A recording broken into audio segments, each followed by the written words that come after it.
नमस्कार, मैं हूँ ज्योतिषाचार्य नीलम शर्मा। स्वागत करती हूँ आपके YouTube channel astro Neelam Sharma पे। अभी तक हम मेष से लेकर और वृश्चिक राशि तक की राशिफल की वीडियोस अपलोड कर चुके हैं। आज हम बात करेंगे धनु और मकर राशि के बारे में। जी हाँ, धनु और मकर राशि का क्या रहेगा जुलाई का राशिफल, इसकी चर्चा हम आपके इस वीडियो के अंदर करेंगे और साथ ही साथ उपाय भी बताएंगे कि अगर कोई भी ग्रह की वजह से आप परेशान चल रहे हैं तो उस उपाय करके आप उससे मुक्ति पा सकते हैं। क्योंकि कोई भी कार्य बिना मेहनत के हासिल नहीं होता और किसी भी कार्य अगर बिगड़ रहा है तो उसके लिए सुधार की आवश्यकता होती है। तो प्लैनेटों में भी अगर कहीं किसी तरीके से कोई प्लैनेट अगर खुश है तो आपको बहुत कुछ दे जाता है, और कहीं रुष्ट है तो उसको मनाने के लिए क्या उपाय करने, तो ये साथ साथ हम वीडियोस के आपको बताएंगे। तो जुड़े रहिएगा अंत तक और उपाय जरूर जानिएगा, क्योंकि हम अंत में उपाय अवश्य बताएंगे कि अगर आपकी कुंडली के अंदर शनि का या केतु का, सूर्य का कोई दोष आ रहा है तो उसको किस तरीके से आप दूर कर सकते हैं। तो चलिए आते हैं अपनी जुलाई माह के राशिफल पर कि धनु और मकर वालों का कैसे रहेगा। और इससे पहले कि आपने अगर हमारे चैनल को सब्सक्राइब नहीं किया है तो आपसे हम आग्रह करते हैं कि आप हमारे चैनल को सब्सक्राइब करें और साथ ही साथ नोटिफिकेशन बेल को अवश्य प्रेस करें, जिससे कि जब भी हम कोई नया वीडियो बनाएं तो आप तक तुरंत पहुंचे। तो शुरू करते हैं राशिफल। जी हाँ, धनु राशि के जो स्वामी बनते हैं वो गुरु बनते हैं। और धनु राशि के अंदर पूरे के पूरे कुंडली का अगर हम देखते हैं, राशि में छठा भाव, अष्टम भाव और 12वां भाव, ये जो भाव होते हैं ये काफ़ी बुरे माने जाते हैं, पर इन भावों के अंदर अगर क्रूर ग्रह आ जाते हैं तो ये भी एक अच्छा योग बनता है। तो छठे भाव के अंदर राहु विराजमान है और अष्टम भाव में मंगल विराजमान है अगर जुलाई का महीना शुरू हो रहा है। 12वें भाव में केतु है। केतु को मोक्षदाता कहा गया है, केतु को पुत्र भी कहा गया है। और कुत्ते को कहा गया है कि अगर कुत्ते का भरण पोषण करते हैं तो केतु उससे प्रसन्न रहते हैं। तो केतु का 12वें स्थान में होना, अगर किसी भी जातक का स्वयं जब वो जन्म लिया है केतु 12वें भाव में है और अब केतु इस समय भी 12वें भाव में चल रहे हैं और इस समय अगर पुत्र होता है तो उसकी उन्नति बहुत ज़्यादा होगी। केतु की महादशा चल रही हो तो उसका जरूर ही कहीं ना कहीं काफ़ी प्रोग्रेस होने के योग बनते हैं। अब बात करते हैं कि लग्नेश गुरु तृतीय भाव में चल रहे हैं तो आपसे मेहनत अधिक कराएंगे। इस मेहनत का लाभ भी आपको मिलेगा, क्योंकि ये साथ ही साथ सप्तम को और भाग्य को और एकादश भाव को दृष्टि से देख रहे हैं। वक्री ग्रह की शुभ दृष्टि हो जाती है। शुभ दृष्टि हमेशा अच्छे फल प्रदान करती है। वक्री ग्रह का मतलब ये भी है कि अगर आपसे कोई पीछे कहीं भूल हुई है तो उनको सुधारें, अपने कार्य को पुनरीक्षण करें कि मेरे कहीं कार्य में कोई कमी तो नहीं है। अगर वो कमी है तो उसको सुधार करने का ये मौका है, इसको हाथ से ना जाने दें। जैसे ही आप सुधार करते हैं देखेंगे आपका लाभ भी बढ़ेगा, आपके पार्टनर के साथ आपके संबंध भी बहुत अच्छे होंगे और भाग्य आपका साथ देगा, क्योंकि आपकी ही कहीं गलतियों के कारण आप अपने भाग्य में रोड़ा अटका रहे थे। अब ये वो समय है जिसमें आप पुनरीक्षण कर अपने भाग्य को ऊंचाई की तरफ लेके जा सकते हैं। बात करते हैं धनेश की। धन भाव का स्वामी शनि है और शनि भी वक्री हुए हैं। शनि का वक्री होना यानी कि आपकी लगन को यानी राशि को देख रहा है। शनि की 7.5 जिनके ऊपर से उतर गई थी उनके ऊपर दोबारा से शनि का प्रभाव रहेगा। शारीरिक कष्ट कहीं ना कहीं हो सकते हैं, तो शनि से संबंधित उपाय आप करें, जो कि हम वीडियो के एंड में बताएंगे। आप जुड़े रहिए, जो भी हम उपाय हैं उसके लिए आप पेन कॉपी लेके रहिए, जिससे हम जब उपाय बताएं तो वो आप तुरंत नोट कर लें। अब हम बात करते हैं पंचम भाव की। पंचम भाव का स्वामी मंगल बनते हैं और मंगल जो है अष्टम में चल रहे हैं। 20 तारीख के बाद वो भाग्य स्थान में आ जाएंगे, पर 20 तारीख से पहले संतान के लिए अवेयर रहें। और संतान को अगर वो गाड़ी ड्राइव करते हैं तो ध्यान से करें, और संतान से संबंधित कोई चिंता आपको घेर सकती है।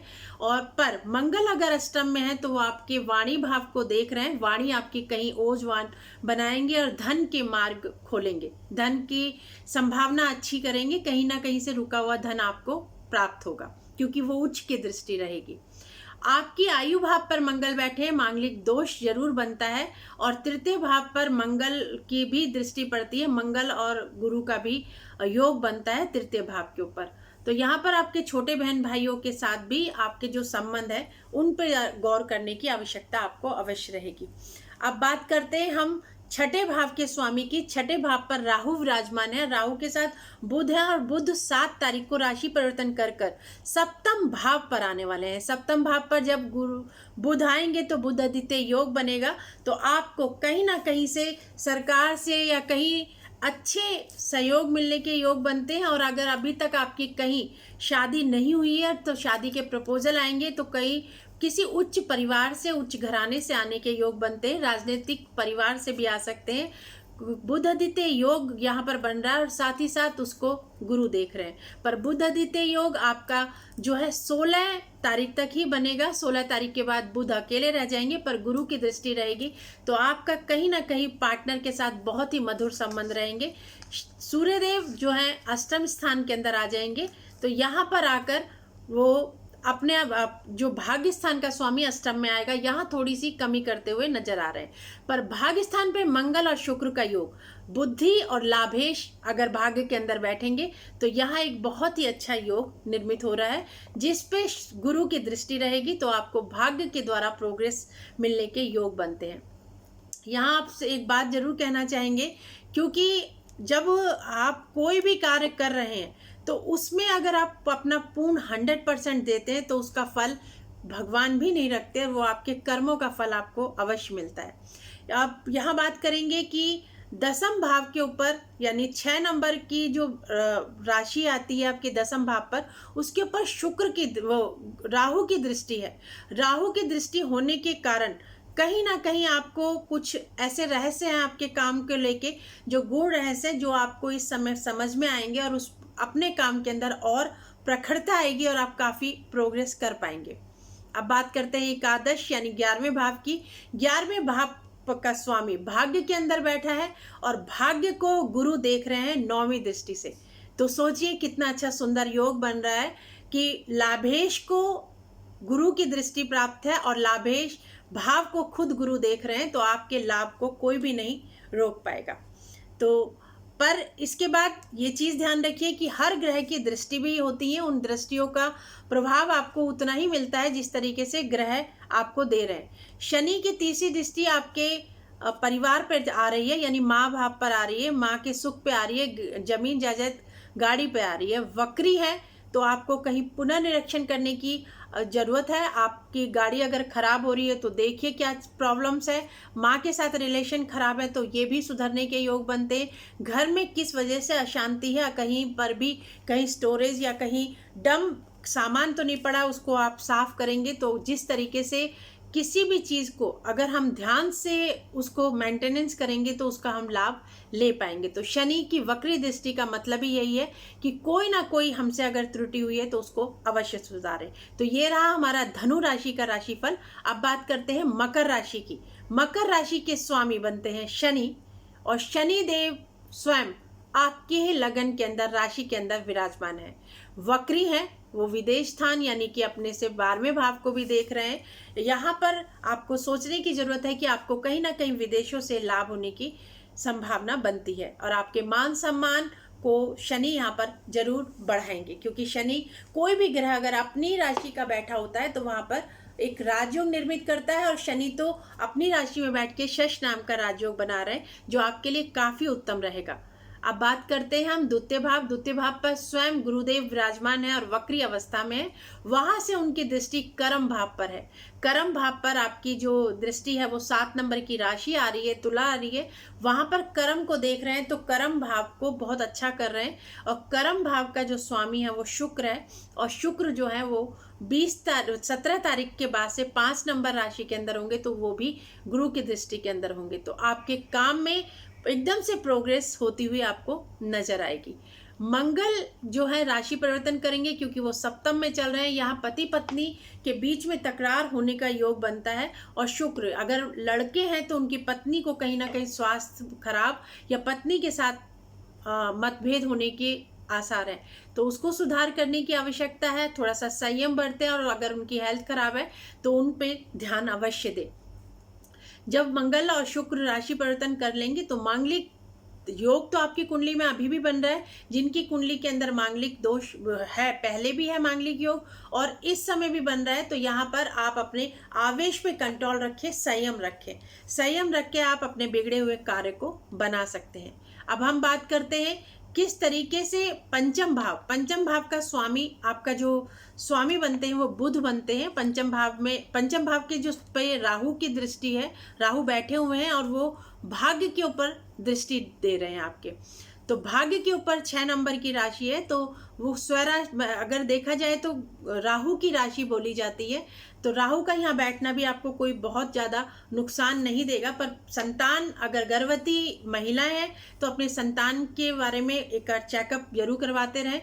संतान से संबंधित आपको शुभ सूचनाएं जरूर मिलेंगी, क्योंकि राहु स्वराशि में बैठे हैं, तो यहाँ पर वक्री ग्रह होते हैं, तो कहीं ना कहीं अच्छा लाभ देकर चलेंगे।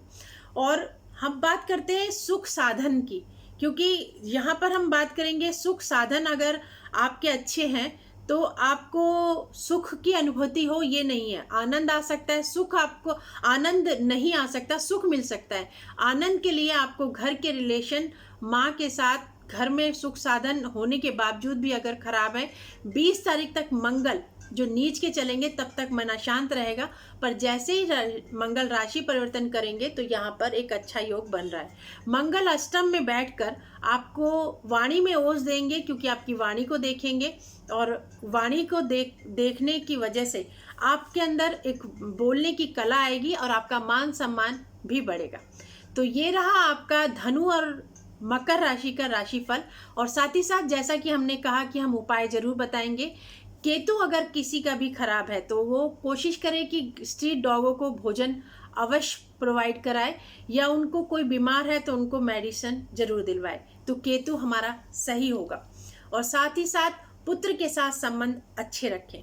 शनि आपका अगर खराब है, शनि मंगल, तो हनुमान चालीसा का पाठ करें और पीपल के नीचे शनिवार के दिन दिया जरूर प्रज्वलित करें।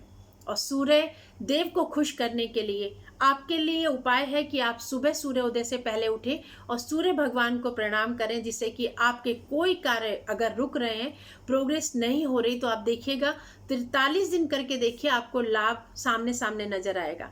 और आप अगर आपके हाथ के अंदर भाग्य रेखा नहीं है तो धीरे धीरे वो भी निर्मित होने लगेगी। तो ये रहा हमारा धनु और मकर राशि का राशिफल। मिलते हैं अगली 2 राशि लेकर अगले एपिसोड में, तब तक के लिए प्रणाम।